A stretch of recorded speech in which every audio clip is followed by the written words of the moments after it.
আমি তাদের পাশে চাই যে আমার বাচ্চা নতুন রাস্তাটা তাই দেখ মা তো আমার কাছে আমি হারা করাই যে অল্প বয়সে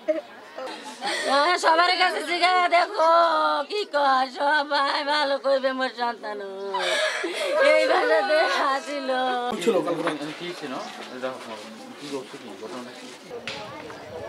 গার্মেন্টস করতো বাবা আমার ছেলে গার্মেন্টস করতো কোনো অন্যায় করে নাই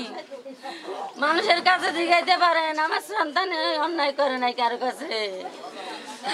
সবার কাছে জিজ্ঞা দেখো কি কয় সবাই ভালো করবে মোর সন্তান এই ভাষাতে হাসিল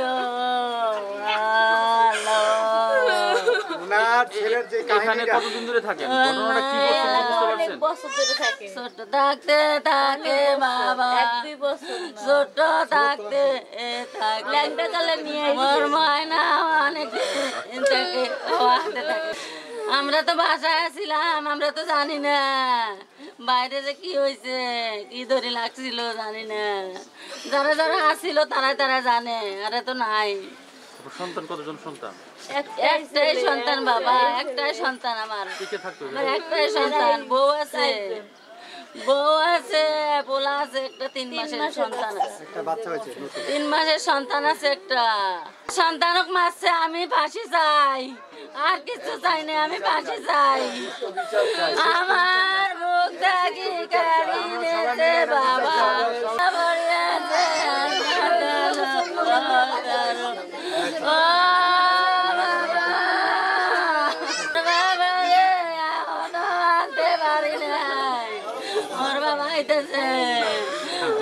আমি তাদের পাশে চাই যে আমার বাচ্চা নতুন রাস্তাটা তাই দেখ মা তো আমার কাছে আমি হারা করাই যে অল্প বয়সে আমি তার বিচার অনেক মানুষ আছে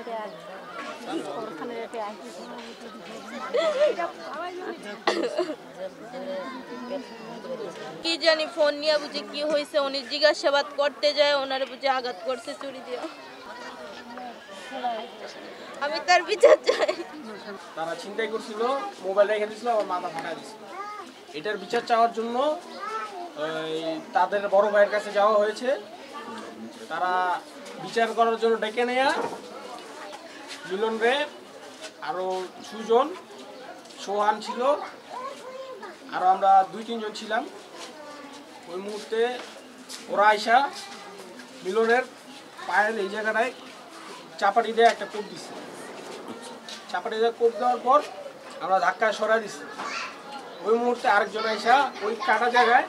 আপনার সুইচ গিয়ার আছে ওই সুইচ গিয়ার দিয়ে আবার পাত দিচ্ছে 2টা এলাকায় বস্তি থাকতে পারবো না এই বস্তি যেমন না থাকে আমরা কঠিন আন্দোলন করবো দিনে মানুষ ধরে ধরে অত্যাচার করে মোবাইল রেখে চিন্তাই করে এই বস্তি চাই না এই সিটি কর্পোরেশন বস্তি আমরা চাই না এই এলাকার ভিতরে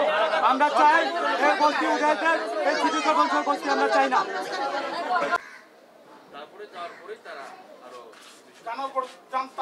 ভাই এই পুরা কবরস্থানের জায়গাটা মাদকের আড্ডা বানা লাগছে আড্ডা বানা লাগছে এই জায়গাটা পুরা এই জায়গায় গাঞ্জা মাঞ্জা সব কিছু বেছে জুয়ার ব্যবসা সব ব্যবসা করে আর এই জায়গা দেওয়া কোনো ছেলে মেয়ে আসতেই পারে না খুন খারাপি সব আড্ডাই জায়গায় যে আখড়াটা দেখেন পুরো আখড়াটা দেখেন জুয়া মুয়া ফেন্সি ফেন্সি সব বেছে গাঞ্জা মাঞ্জা সব বেছে জুয়া ছিনতাই গাড়ি সব পালে অবৈধ যেখানে যা এই জায়গার নাম কি এটা দিয়াবাড়ির কবরস্থান মানে বুদ্ধিজীবী কবরস্থান না দিয়াবাড়ির কোনো গার্মেন্টসের লোক আইসা এই রাস্তাতে আসতে পারে না আর এরকম যে ঘটনা আর কখনো যে না ঘটে আর কারণ মা বাবার যে বুক খালি না হয় এই কামনা করি তাকে মারা হয়েছে আমাদের ছোট ভাই আছে তাদেরকে ফোন ছিনতাই করা হয়েছে তো আমরা ওই বিচার চাইতে যা আমাদের ফ্রেন্ড আজকে নিহত তারা বেশি লোক ছিল না 10-15 জন না 30 জনের মতন হবে বাট তাদের এলাকা তাদের বাড়ি তাদের কাছে অস্ত্র শস্ত্র ছিল তো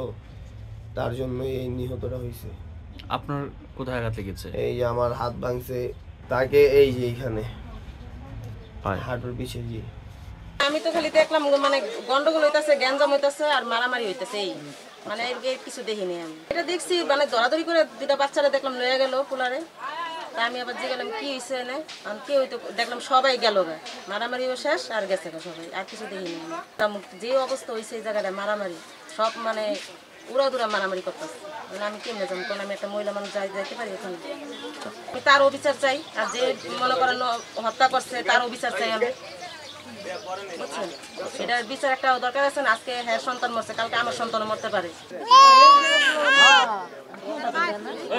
আমি এলাকায় খুব পাশে আমার বাসা, এখানে প্রতিবেশী, দেখি প্রায়শই এরকম কিশোর গ্যাংয়ের উৎপাত এবং এ ধরনের ঘটনা এই শহীদ বুদ্ধিজীবী সিটি কর্পোরেশনের জন্য নির্ধারিত যে বস্তি এলাকাটা এখানে ঘটে থাকে। তো এটার পেছনে আমি মনে করি যে মূল কারণ হচ্ছে কবরস্থানটা অরক্ষিত। এখানে যেমন সীমানা প্রাচীর নতুন করে নির্মাণ করা চলছে, অবাধ যাতায়াত কবরস্থানের মধ্যে, এবং কবরস্থান নিয়ে এখানে ভয়ঙ্কর একটা সিন্ডিকেট কাজ করে, যেগুলো নিয়ে ইতিমধ্যে অনেক বিভিন্ন গণমাধ্যমে লেখা হয়েছে। আর বিশেষ করে সিটি কর্পোরেশনের জন্য নির্ধারিত যে চতুর্থ শ্রেণীর কর্মচারীদের জন্য যে বস্তিটা, সেখানে সিটি কর্পোরেশনের লোক খুব কমই থাকে, বহিরাগত লোকই এসে বিভিন্ন কর্পোরেশনের লোকজন তারা ভাড়া দেয়। এই কারণে আসলে আরও একটু বিশৃঙ্খল পরিবেশ তৈরি হয়। আর কিশোর গ্যাংয়ের যে ধরনের উৎপাত এবং মাদককে কেন্দ্র করে এলাকায় যে ধরনের উৎপাত, আসলে যে কোনো সময় আরও বড় কোনো ম্যাসাকার হতে পারে, এরকম মেসেজ আমরা একাধিকবার তাদেরকে দেওয়ার পরও আসলে এখানে যথাযথ কর্তৃপক্ষ কোনো সময় তদারকি বা সুনির্দিষ্ট ব্যবস্থা গ্রহণ করে নাই। আমার মনে হচ্ছে তার প্রেক্ষিতে আজকে গতকালকের এই মার্ডারটা আমি দেখি।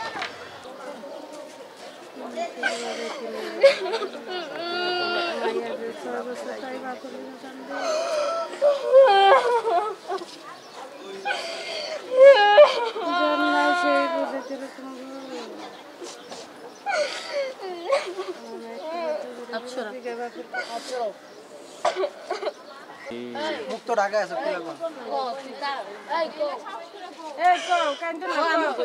বিচার